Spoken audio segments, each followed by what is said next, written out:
This is PreCalc 12, Chapter 4.1. Today we're going to be looking at combining functions graphically. Combining functions means using adding, subtracting, multiplying, and dividing. So let's look at an example of adding. H of x is equal to f of x plus g of x. So let's look at the domain first. The domain of g only goes up to negative 1.5, roughly. At negative 2, there's no values for g. So g is undefined, and we can't add an undefined value to a defined value. So our domain for h starts at negative 1.5 and goes up to 1, 2, 3, 4, 5, 6, 7, 8, 9. Roughly 9. When we're doing this graphically, you can use values. I prefer to use key points. And the key points are where f of x is 0, where g of x is 0, where f of x equals negative g of x, and the endpoints. So let's look at the endpoint, negative 1.5. We have f here. We have g here. This is roughly minus 0.8. Here's minus 1.8. So that's minus 2.6. So that's a key point for h of x. We run along f. Here is 0. So if f is 0, then h is just going to be g of x. And we run along again. Here we have another 0. So h is going to be f of x in this case. And the endpoints. This is roughly 2.4. This is roughly 3.7. We're looking at 6.1. 1, 2, 3, 4, 5, 6.1. So this is h of x. There's one more key point we can look at where f of x equals negative g of x. So here we're just below 1. Here we're just above negative 1. So these two will add up to 0. Now we have enough points to draw our curve. And that's h of x. Now let's compute the range. It goes from negative 2.6 to 6.1. That completes this question. Let's look at subtraction. H of x is f of x minus g of x. We're looking at the same curves. So the domain is going to be the same. We have negative 1.5 to 9. And again, we don't have any values down here for g, so it's undefined. So that makes h undefined as well. For subtraction, our key points are slightly different. We still have f of x equals 0, g of x equals 0, and the endpoints. The difference is if f of x equals g of x, when we subtract, that will give us h of x equals to 0. Okay, so here's f.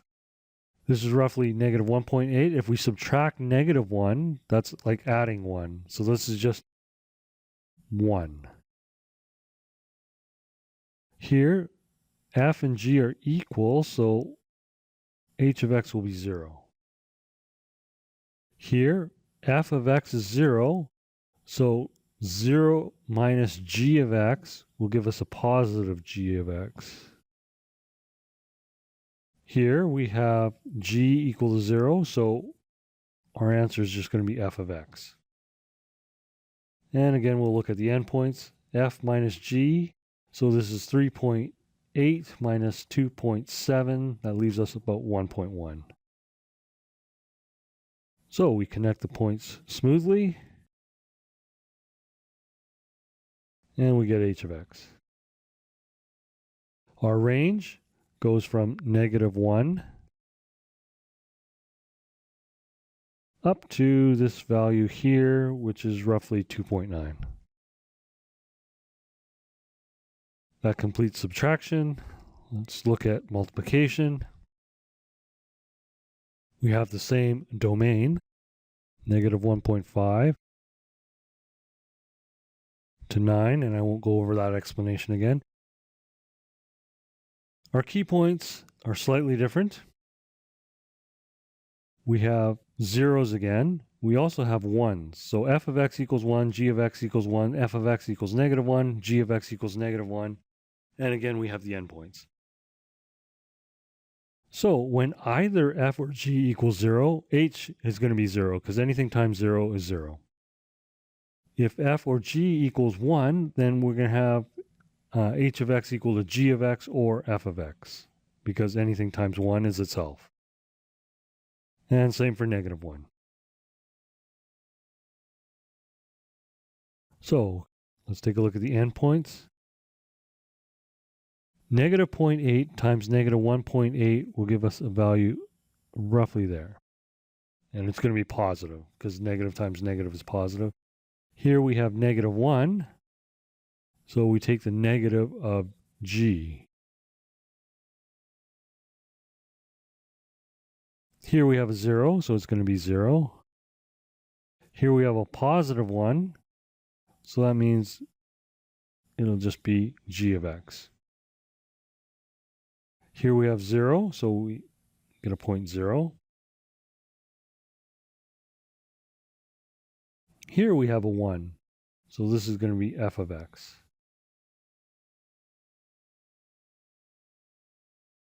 And for the endpoint, it's going to go a little bit higher. 2.4 times 3.8.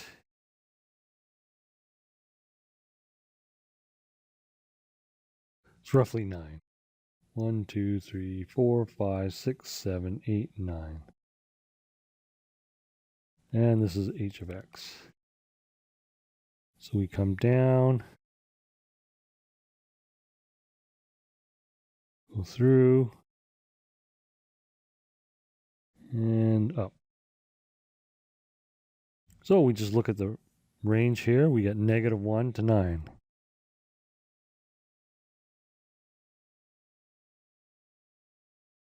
That completes multiplication. Let's go on to division.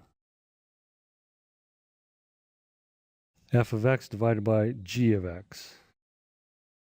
So we have key points.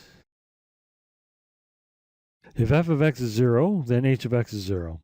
If g of x is 0 and f of x is equal to 0, we actually have a hole. If g of x equals 0 and f of x does not equal 0, then we have a vertical asymptote. And the other ones are a little bit clearer. If g of x equals 1, then h of x equals f of x.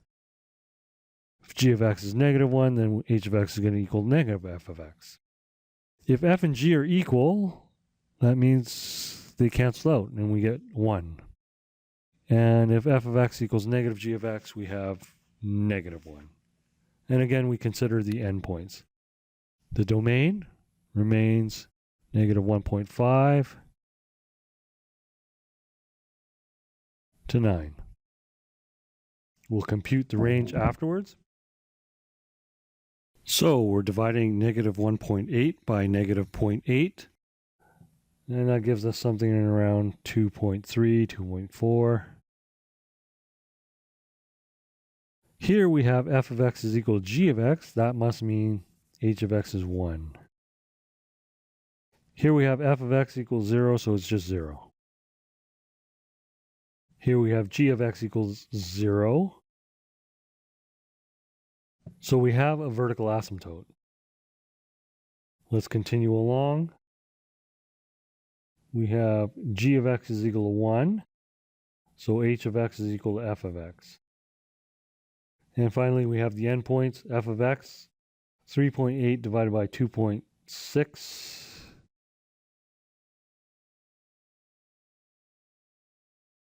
Roughly 1.5.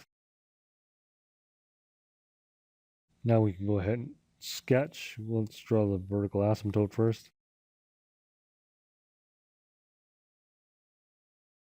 And here we have a curve going down. Okay, we look at our range. we have negative infinity coming up to here, positive infinity coming down to here.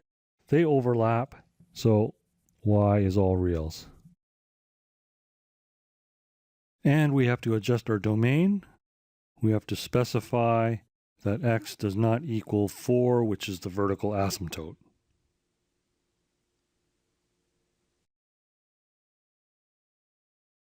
So in general, it's difficult to say anything about the range of the combined function because the max and min don't occur at any corresponding points that you can calculate. But we can make some generalizations for the combined domain. It's the most restrictive domain. So in other words, we look for where the two domains overlap. For instance, the domain of f is -2 to 3. The domain of g is -5 to 1. So the domain of f plus g, or any other combination, is going to be -2 to 1. For division, you have to take into account the NPVs when g of x is equal to 0.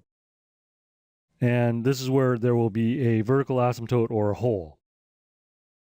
And you have to know when a term will cancel out. And when it's 0 divided by 0, that's generally the case. And watch out for this one on the homework question 1D. And again, as an alternative to using key points, you can use a table of values. The only caution I provide is that you may miss an NPV. And that completes this lesson.